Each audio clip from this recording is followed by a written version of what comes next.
सभी पत्रकार बंधुओं को नमस्कार। आज ये प्रेस वार्ता जो नेशनल हेराल्ड का घोटाला सामने आया है और जिस तरह से अराजकता हम कांग्रेस पार्टी के नेताओं द्वारा जो की जा रही है उसे देख रहे हैं, उस पे ये प्रेस वार्ता है। और इससे पहले कि मैं कुछ मुख्य बिंदुओं पे ये प्रेस वार्ता करूं, कुछ वो सवाल जो जनता पूछ रही है और जिसका उत्तर राहुल गांधी को देना है, इस मंच से उठाऊं। ये हमारी जिम्मेदारी है। बहुत सख्त शब्दों में राहुल गांधी को और कांग्रेस पार्टी को यह बताना आवश्यक है, सावधान करना आवश्यक है, चेतावनी दे रहा हूं कि जिस तरह से अमर्यादित आचरण कांग्रेस पार्टी द्वारा, राहुल गांधी द्वारा और उनके जो वरिष्ठ नेता हैं उनके द्वारा किया जा रहा है, यह कतई उचित नहीं है। पहले आप चोरी करेंगे, देश को लूटेंगे और उसके बाद पूरे देश में अराजकता फैलाने का प्रयास करेंगे। पहले चोरी फिर सीना जोरी। लोकतंत्र में मर्यादा होती है, यह देश संविधान से चलता है। और जिस तरह से देश की एक जांच एजेंसी को डराया जा रहा है, धमकाया जा रहा है, तो गांधी परिवार, सोनिया गांधी और राहुल गांधी ये जान लें कि वो कानून से ऊपर नहीं है। यह भी तथ्य सर्वविदित है कि सोनिया गांधी और राहुल गांधी दोनों बेल पे बाहर हैं, भ्रष्टाचार के आरोप पे बाहर हैं। और उसके बाद भी एक अभियुक्त और आरोपी होने के बावजूद सार्वजनिक जीवन में आप हैं, आपकी जिम्मेदारी बड़ी है। आपको चाहिए कि जो सवाल जनता पूछ रही है, जो हम यहां से उठा रहे हैं, उनका उत्तर दें। लेकिन हमने क्या देखा? हमने ये अनर्गल बयान सुने हैं। ईडी को सोनिया गांधी जी से, राहुल गांधी जी से पूछताछ करने के लिए घर जाना चाहिए। यह कहां देखा गया है? यह बात सही है कि कांग्रेस पार्टी के लिए उनके नेता सोनिया गांधी और राहुल गांधी और गांधी परिवार संविधान से ऊपर हैं। लेकिन कोई आरोपी है तो हमारे देश का कानून यह कहता है कि उससे पूछताछ भी होगी और जो मुख्यालय होगा वही होगी। जो वीवीआईपी कल्चर कांग्रेस की सरकार में चलता था, यह बंद किया है तो श्री नरेंद्र मोदी जी की सरकार ने किया है और आम जनता की यही चाहत है। मैं सबसे पहले कहूंगा कि आप शब्दवीर मत बनिए, आप तथ्यवीर बनिए। तथ्य ऐसे दीजिए जब जनता सुने तो कहे कि हां, बात तो सही कही गई। और मेरा प्रयास इस मंच से केवल इतना है कि सबसे पहले मैं यह दिखाना चाहता हूं, निचली अदालत में आपको बेल मिली। वो बेल का ऑर्डर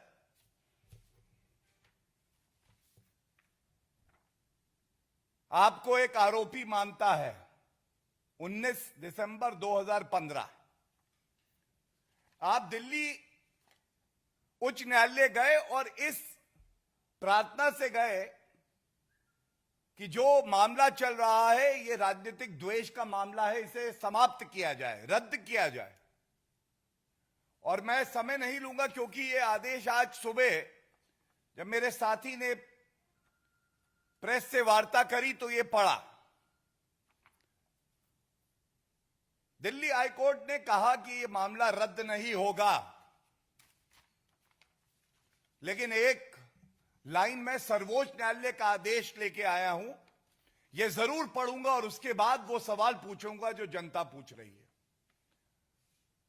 12 फरवरी 2016 सर्वोच्च न्यायालय, पहले पृष्ठ पे क्या लिखा है?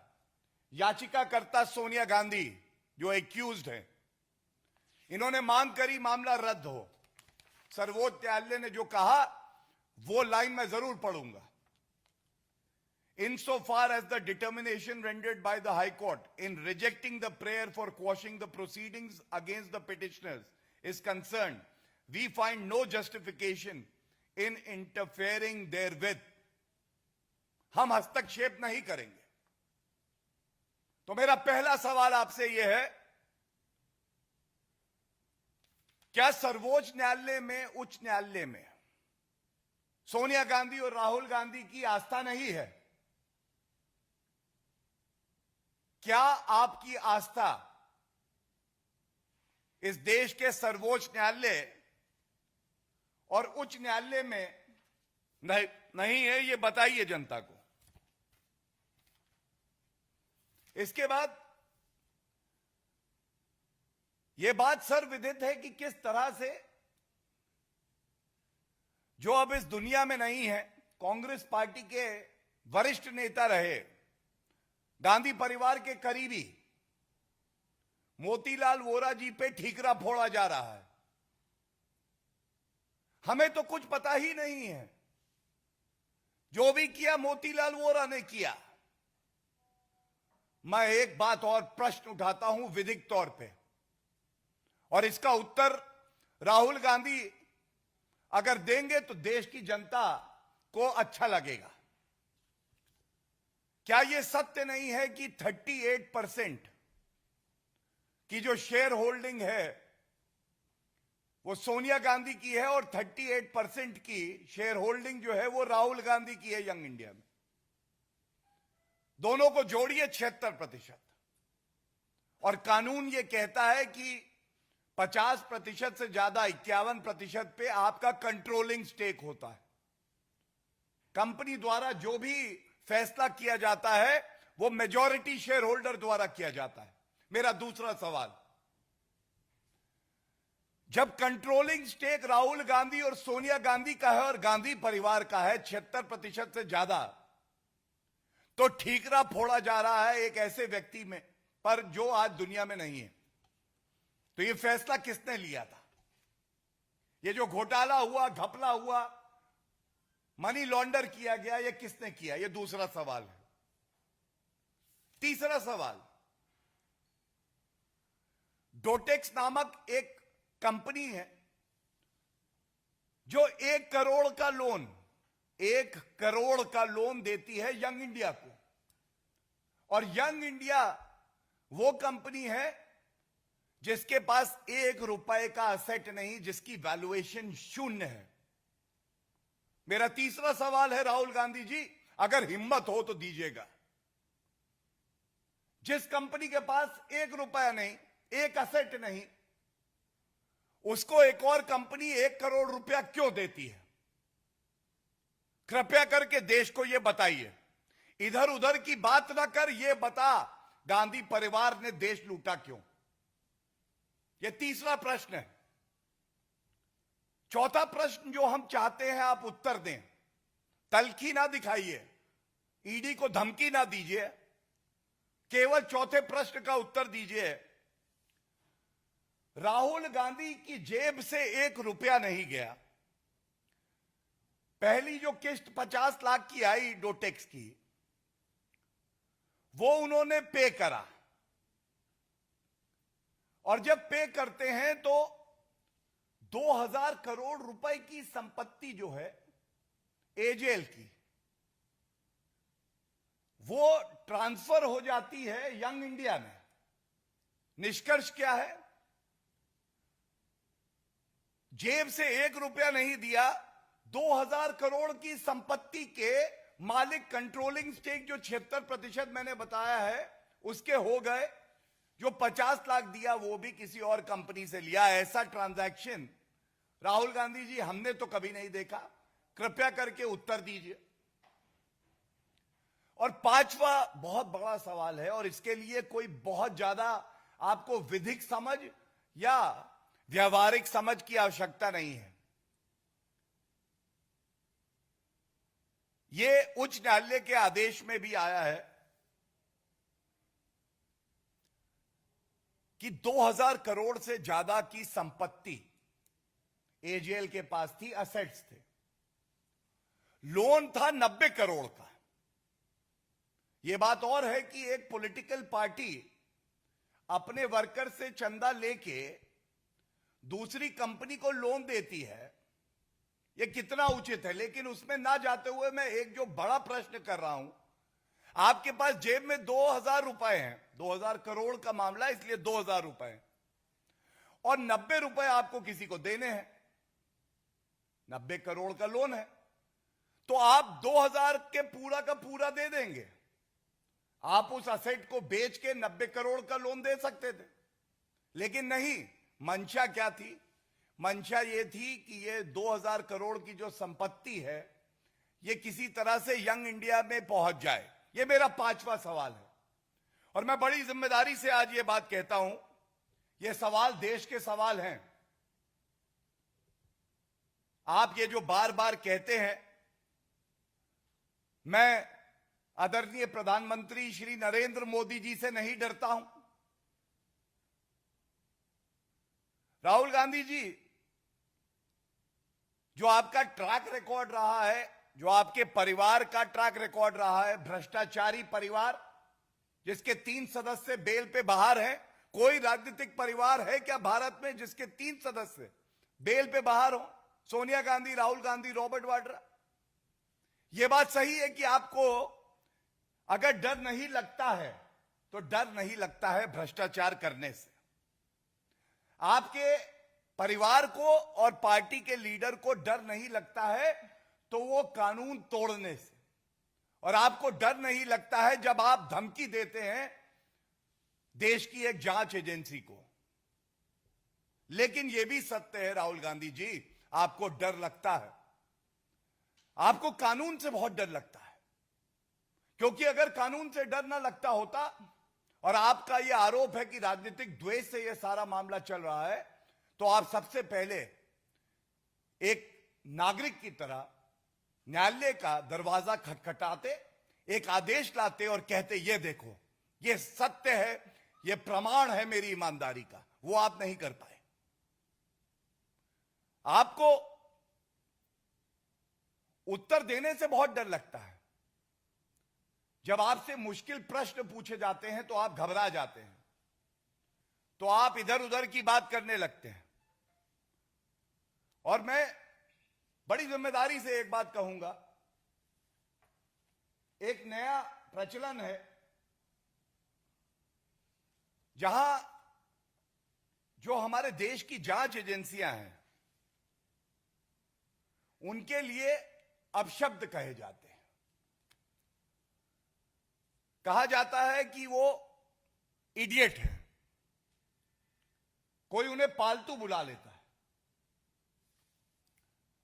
मैं कोई गलत शब्दों का इस्तेमाल तो नहीं करूंगा, लेकिन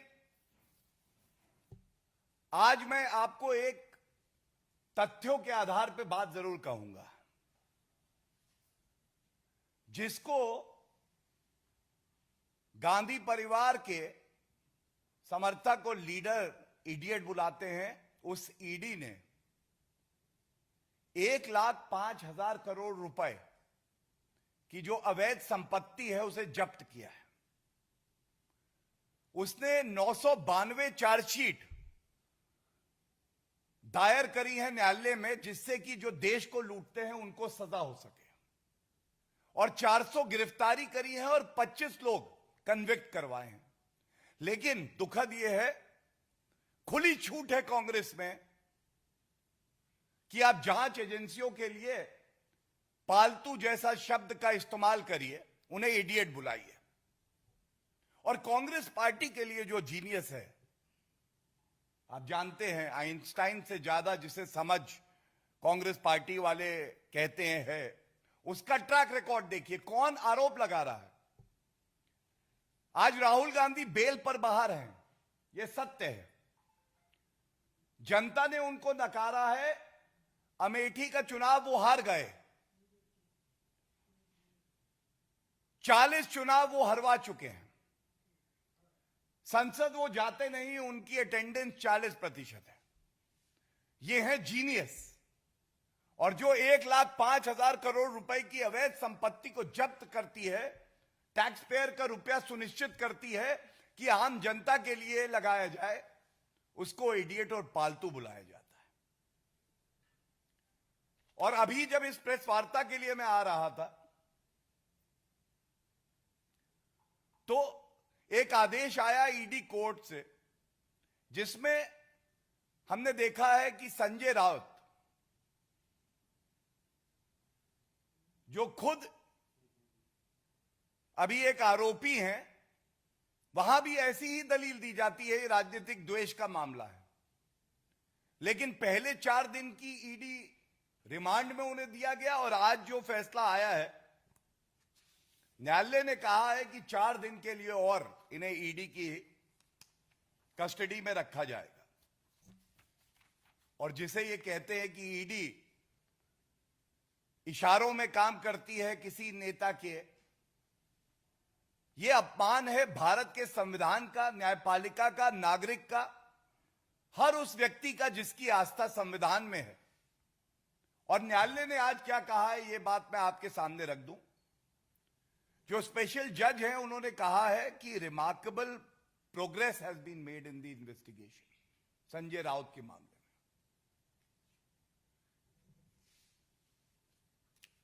इसी तरह से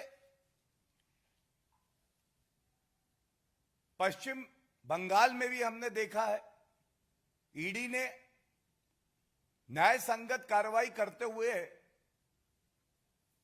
जो कदम उठाए, हमने देखा कि गुलाबी नोटों के पहाड़ दिखाई दे रहे थे, उसमें कार्रवाई हुई, किसी न्यायालय ने हस्तक्षेप नहीं किया। लेकिन बुरा कौन है? जांच एजेंसी है। सारे भ्रष्टाचारी इकट्ठे हो रहे हैं। जब देश को लूटते हैं तब नहीं सोचते हैं, लेकिन जब सवाल पूछो तो कहते हैं कि जो सवाल पूछ रहा है जांच एजेंसी बुरी है, इडियट है, पालतू है। यह इस देश के लिए कितना उचित है? इसीलिए ये राजनीतिक दल अलग थलग पड़े हुए हैं।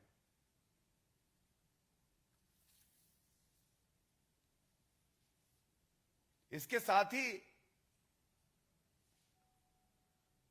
मैं इतना कह के अपनी बात को अंत करूंगा। आज जिस तरह का व्यवहार एक आरोपी राहुल गांधी ने दिखाया है, यह लोकतंत्र के लिए अच्छा नहीं है। एक जनप्रतिनिधि की जिम्मेदारी बड़ी होती है। आपको चाहिए जो सवाल हमने यहां से पूछे हैं, उन सवालों का उत्तर दीजिए और हमें निशब्द कर दीजिए, हमें चुप करा दीजिए। देश की जनता भी यही चाहती है। लेकिन आपकी चुप्पी जो है वो साफ जाहिर करती है कि इस घोटाले में बहुत कुछ काला है, जैसे आपकी नीयत काली है। धन्यवाद। कोई सवाल हो तो।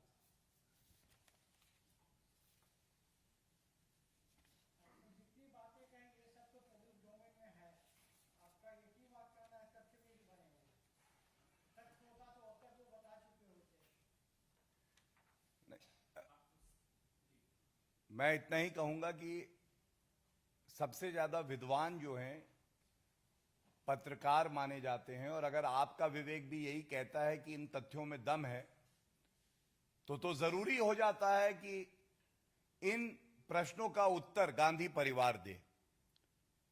और किसी भी जांच एजेंसी को अपशब्द कहना, डराना, जो व्यवस्था बनी है एक जांच करने की, उसमें व्यवधान उत्पन्न करना, यह कतई उचित नहीं हो सकता। और इस मंच से यही बड़े सवाल जिस तरह से चोरी और सीना जोरी की जा रही है, ये निंदनीय है और देश की जनता इनको कुकर्मों के लिए माफ नहीं करने वाली है।